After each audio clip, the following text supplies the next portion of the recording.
திருச்சி கடல் கன்னி கண்காட்சி மெகா ஷாப்பிங் எக்ஸ்போவிற்கு சிறப்பு அழைப்பாளராக ரொட்டேரியன் டாக்டர் கே ஸ்ரீனிவாசன் கலந்து கொண்டு சிறப்பிக்கிறார். கடந்த 8 ஆண்டுகளில் ஹிந்தி திரைத்துறை மாறிவிட்டது எனவும் அங்கு படைப்பாற்றல் இல்லாத நபர்களின் கைகளில் அதிகாரம் சென்றுவிட்டது என இசையமைப்பாளர் AR ரஹ்மான் தெரிவித்துள்ளார்.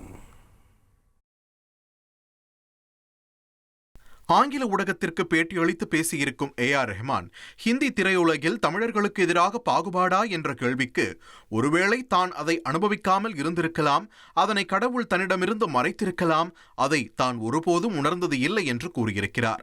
ஆனால் கடந்த 8 ஆண்டுகளில் ஹிந்தி திரைத்துறை மாறிவிட்டது என குறிப்பிட்டிருக்கும் AR ரஹ்மான், ஒருவேளை அதிகார மாற்றம் காரணமாக கடந்த 8 ஆண்டுகளில் பாகுபாடு இருந்திருக்கலாம் எனவும், ஹிந்தி திரையுலகில் படைப்பாற்றல் இல்லாத நபர்களின் கைகளில் அதிகாரம் சென்று விட்டது என்றும், இப்போது அவர்கள்தான் யார் இசையமைக்க வேண்டும் என்பதை தீர்மானிக்கிறார்கள் என்றும் கவலை தெரிவித்திருக்கிறார்.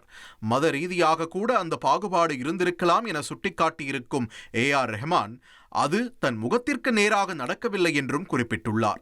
வாய்ப்புகள் குறைவது குறித்து பேசியிருக்கும் AR ரஹ்மான், தான் வேலைக்காக யாரையும் தேடிச் செல்வது இல்லை என்றும், தனது வேலையில் இருக்கும் நேர்மை தனக்கு வாய்ப்புகளை தேடித்தரும் என்றும் குறிப்பிட்டுள்ளார். திருச்சி கடல் கன்னி கண்காட்சி மெகா ஷாப்பிங் எக்ஸ்போவிற்கு சிறப்பு அழைப்பாளராக ரொட்டேரியன் டாக்டர் கே ஸ்ரீனிவாசன் கலந்து கொண்டு சிறப்பிக்கிறார்.